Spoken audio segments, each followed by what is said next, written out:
اس کے لیے اللہ نے چنا، اسی کے لیے اعزاز، وجاہدوا فی اللہ حق جہادی، اپنی جان اور مال لگاؤ اللہ کے کلمے کو بلند کرنے کے لیے۔ جی ہاں، اس لیے کہ اللہ نے تمہیں چنا ہے اس کے لیے، یہ امت اس بات کے لیے چنی گئی ہے، اسی کی وجہ سے اس کے فضائل ہیں۔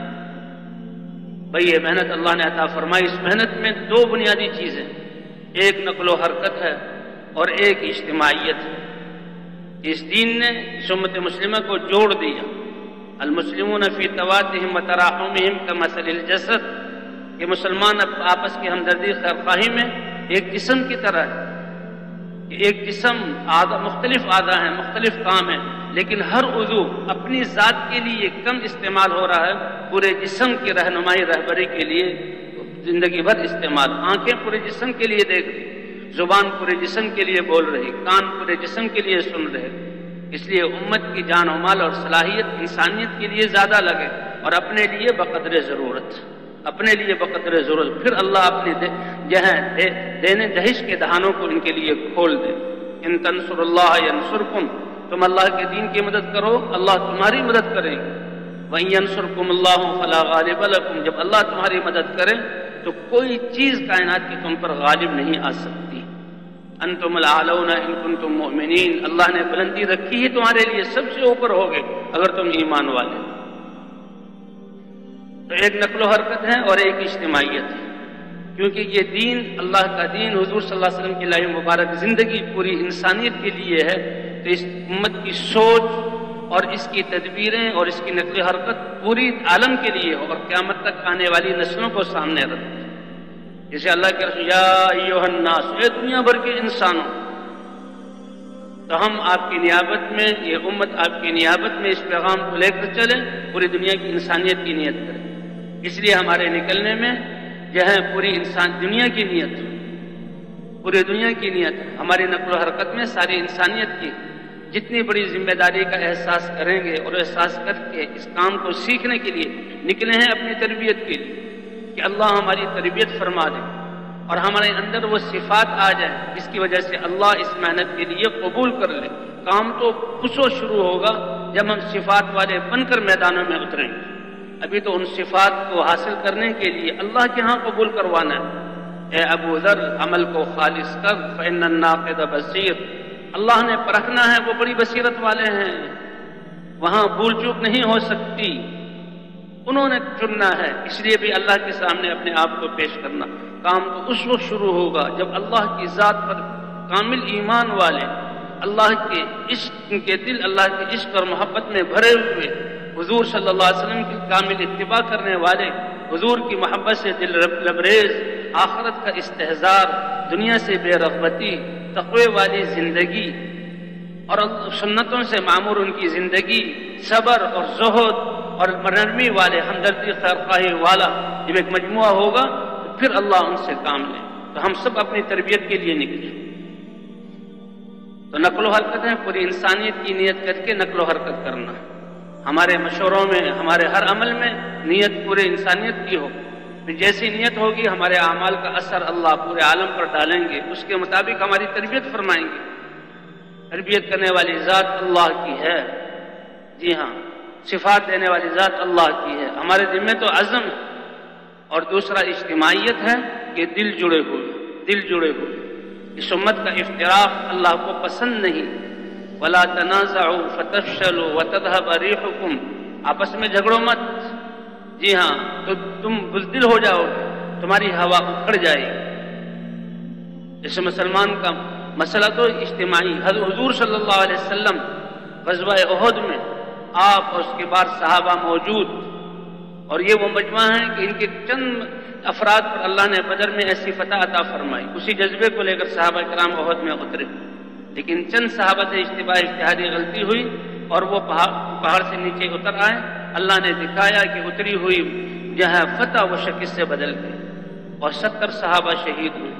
غزوہ حنین کے موقع پر وَيَوْمَ حُنَيْنٍ إِذْ أَعْجَبَتْكُمْ كَثْرَتُكُمْ فَلَمْ تُغْنِ عَنْكُمْ شَيْئًا، صحابہ کرام کا لشکر ہزاروں کا، اور آپ صلی اللہ علیہ وسلم نکلے حنین کے لیے، لیکن بعض صحابہ کے دل میں یہ آ گیا کہ واہ، جب ہم تو کم تعداد ہوتے تھے اس وقت دشمن پر غالب آ جاتے تھے، آج ہم اتنی زیادہ تعداد میں ہیں تو یہ اتنی زیادہ تعداد کے ہوتے ہوئے کون ہمیں نقصان پہنچا سکتا ہے؟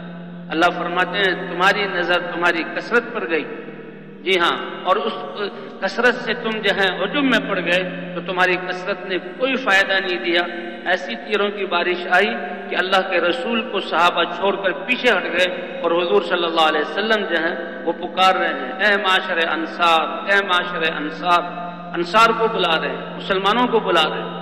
اور پھر کچھ جمع ہوئے، اللہ نے فتح عطا فرما دی، فتح عطا فرما دی۔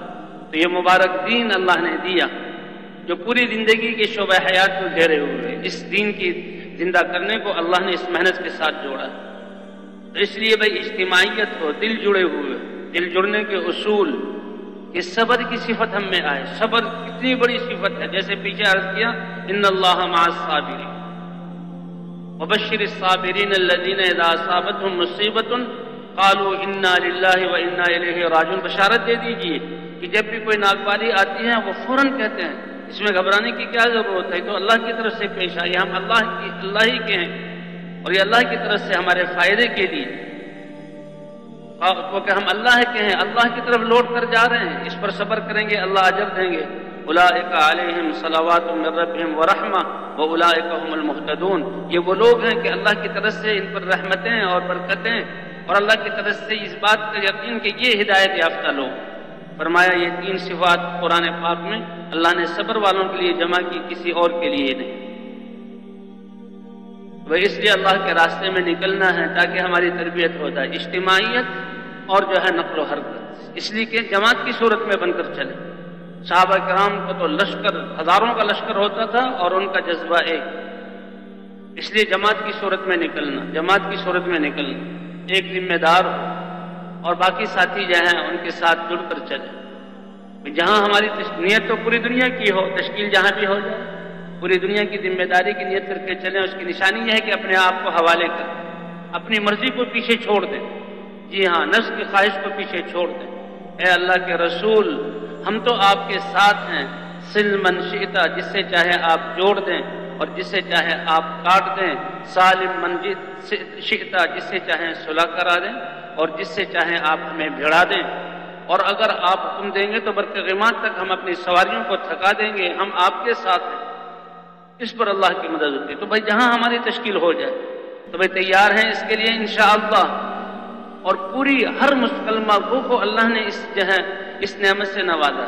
تو جو ابھی کسی مجبوری کی وجہ سے اللہ کے راستے میں نہیں جا سکے، یہاں آئے، اعمال میں شریک ہوئے، تو وہ بھی یہ نیت کر کے جائیں آئندہ کی زندگی ہم حضور والی محنت والا بن کر گزاریں گے، کیونکہ ہم حضور کے امتی ہیں۔ حضور کی امت میں ہونے کا احساس، حضور والی فکر اور محنت اللہ نے ہمیں عطا کی، اور یہ محنت دو طرح کی ہے، نکل کر محنت کرنا اور اپنے مقام پر رہتے ہوئے محنت کرنا۔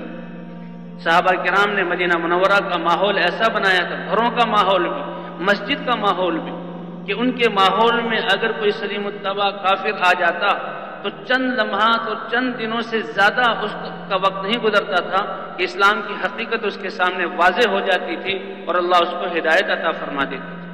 مسجد میں بھی اعمال، جہاں عبادتیں ہو رہی ہیں، راتوں کا قیام ہے، قرآن کی تلاوت ہے، امت کے لیے، انسانیت کے لیے رونا ہے، وہ اپنی آنکھوں سے دیکھتے تھے۔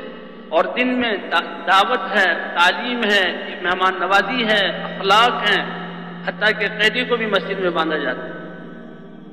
یہی اعمال گھروں میں تھے۔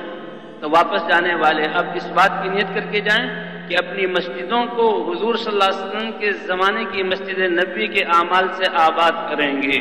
بھئی کریں گے نا آباد انشاءاللہ، ہماری نسلوں کو ایک راہ ملے گی، ایک محنت ملے گی، ایک ماحول ملے گا، جی ہاں، دنیا کے رہنے والوں کو ایک ماحول ملے گا، اور وہی اعمال ہمارے گھروں میں ہوں۔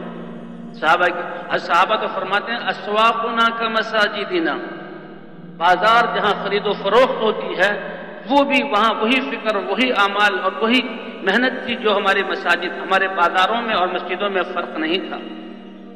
تو بھئی گھر تو یہ مسلمانوں کے گھر ہیں تو ان کے گھروں میں بھی یہی اعمال، اسی لیے جو قافلے آتے تھے مردوں کو مسجدوں میں ٹھہرایا جاتا، عورتوں کو گھروں میں ٹھہرایا جاتا، مردوں کو دین سکھاتے تھے اور دین کی محنت، اور عورتوں کو اور آمنے سامنے سیکھنے سکھانے کا ماحول تھا، ان کو لکھنا پڑھنا نہیں آتا تھا، دیکھنا یہ علم اس کو منتقل کرنا، یہ محنت اور فکر اس کو سینوں میں منتقل کرنا، یہ آمنے سامنے محنت سے ہوتا تھا۔ چند دنوں میں صحابہ کرام جو آتے تھے نئے، وہ دین سیکھ کر چلے جاتے تھے۔ ایک جماعت آئی، حضور نے صحابہ کے حوالے کیا، انہوں نے دین سکھایا۔ کچھ دنوں کے بعد حضور نے بلایا، ان سے سوالات کیے، ماشاءاللہ بہت اچھا سکھایا۔ پھر دوسروں کے حوالے کیا، ہفتہ یا 10 دن کے ہاں رہے، پھر انہیں سکھایا، اور پھر حضور صلی اللہ علیہ وسلم کی خدمت میں ان کو لایا گیا، سوالات کیے، آپ صلی اللہ علیہ وسلم بڑے خوش ہوئے۔ فقہا، ادبا، دین کی سمجھ ان کو حاصل ہو گئی، یہ دین کی امور کو سمجھنے والے بن گئے، یہ بہترین سلیقے والے ہو گئے، یہ تو انبیاء کے اخلاق والے ہو گئے۔ تو بھئی ایسی محنت اللہ آج ہمارے گھروں کو بھی، ہماری نسلوں اور امت مسلمہ کے لیے ایسا بنا دے، ہماری مسجدوں کو بھی آباد کر دے۔